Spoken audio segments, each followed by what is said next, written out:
너무 비싸거나 너무 싸면 뭔가 조금 이상한 거예요.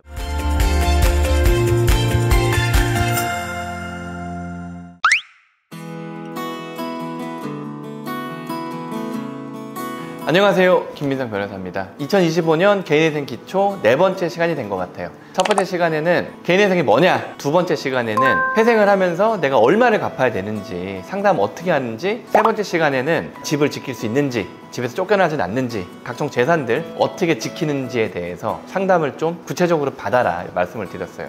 그 다음에 여러분들이 계약을 하셔야 되잖아요. 이 계약에 대해서 어떻게 하는 게 제일 좋은 건지 말씀을 드릴게요. 첫 번째, 계약서에 들어갈 내용들은요, 제가 봤을 때는 3개 정도는 꼭 들어가야 될 것 같아요. 첫 번째가 뭐냐면 비용에 대한 거, 두 번째가 뭐냐면 위임 범위, 수임 범위에 대한 거, 세 번째 뭐냐면 뭔가 내가 문제가 생겼을 때 누가 해결해 줄 건지 그거를 정하는 거, 이렇게가 좀 제일 중요한 것 같아요. 첫 번째 비용은요, 사실 비싸다 싸다 뭐 이렇게 말씀드리기가 좀 애매해요. 되게 예민한 부분이기도 하고, 상담을 많이 받아보시면 내 사건의 난이도가 어떻고 그 다음에 이런 난이도의 사건을 해결해 주는 비용이 대부분 어느 정도 되더라, 그게 맞는 거예요. 그게 예를 들어 뭐 여러분들의 사건이 직장인이고 채권자밖에 없다, 그러면 저희 같은 경우는 뭐 한 250, 300? 요 정도 선에서 아마 해결될 것 같거든요. 믿을만한 데다 맡기시면 되는 거고요. 너무 비싸거나 너무 싸면 뭔가 조금 이상한 거예요. 뭔가 조금. 그리고 비용이라는 게 변호사 보수만 포함이 되어 있는 건지, 아니면 여러분들이 법원에 내야 되는 돈이나 부채증명서를 발급하는 돈이나 아니면은 뭐 채무자 대리인을 신청하는 돈이나 이런 것들이 어느 정도까지 이 비용에 포함되어 있는지도 꼭 확인을 해 보셔야 되는 거예요. 여러분들이 변호사와의 어떤 계약을 처음 체결하시는 거고, 대부분 그렇잖아요. 계약서에 내용에 그런 것들이 구체적으로 들어가 있지 않으면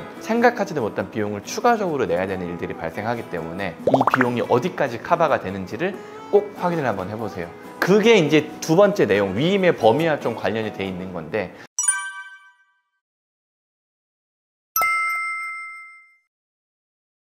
대부분의 변호사님들은 위임의 범위를 인가시까지라고 할 거예요. 이 회생이라는 게 여러분들이 얼마를 갚게 될 건지가 이 변제계획안의 핵심이 되는 거잖아요. 그게 확정되는 시기가 언제예요? 변제계획안 인가시예요. 인가시. 그러면 우리가 신청을 하고요, 보정을 하고 개시를 하고 채권자 집회를 열고 별 문제 없으면 인가 난단 말이에요. 이 인가시까지는 회생 절차가 계속 진행 중이라고 보셔야 되는 거예요. 이 위임의 범위는 인가시까지가 저는 제일 적합하다고 생각을 해요.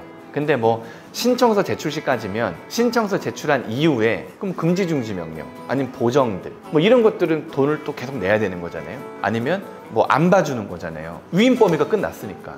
그렇기 때문에 위임 범위는 인가 시까지로 보내는 게 제일 정확하고, 저희 같은 경우도 인가 이후에 발생하는 사건들에 대해서는 사실은 위임 범위를 넘어갔으니까 제가 케어를 웬만한 건 다 해드리고 있는데, 만약에 추가적인 비용이 든다거나 사실은 그죠, 위임 범위 이외의 사건이기 때문에 여러분들이 지불하시는 게 맞는 거예요. 아시겠죠? 어떤 일이 발생할지 모르니까.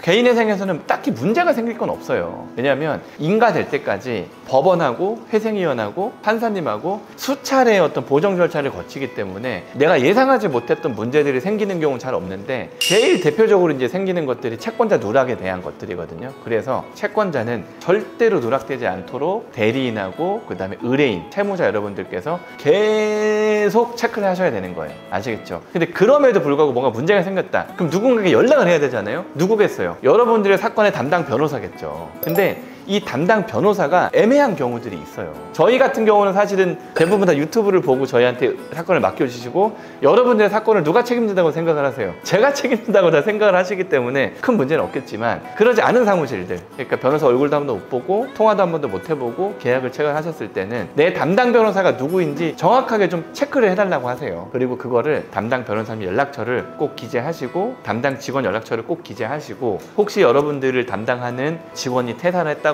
그렇다 하더라도 변호사님은 여러분들 끝까지 책임져 줘야 된단 말이에요. 그러니까 내 담당 변호사가 누군지, 뭔가 이 회생에 문제가 생겼을 때 누가 책임지는지에 대해서 꼭 계약서에 남겨놓으시는 게 좋을 것 같아요. 어떤 말씀인지 아시겠죠? 구독과 좋아요 눌러주세요. 이 계약에 있어서 제일 좋은 계약을 하는 방법은 뭐냐? 여러 군데 상담해 보는 거다. 그래서 여러분들이 제일 신뢰하고 제일 마음에 드시는 대리인께 맡기면 되는 거고요. 계약서의 내용은 금액, 추가적으로 내가 돈을 내면 당황스러우니까 난 다 냈는 줄 알았는데 금액 꼭 체크하시고, 변호사 보수까지인지 법원에 내는 비용까지인지 아니면 뭐 기타 비용이 다 포함되는지 그런 것들 여쭤보시고, 그 다음에 위임의 범위가 어디까지인지, 최소 인가시까지는 위임의 범위가 들어가 있어야 된다고 저는 생각해요. 그 다음에 여러분들의 사건에 문제가 생겼을 때 누가 책임져 줄 건지, 그거는 담당 변호사님의 연락처쯤은 여러분들이 꼭 알고 계셔야 된다라고 말씀을 드리고, 그 다음에 잘 계약하신 다음에 이제 뭐 남았어요? 이제 신청을 해야죠. 신청에 필요한 자료가 어떤 것들인지 여러분들께 또 쫙 말씀드리도록 하겠습니다.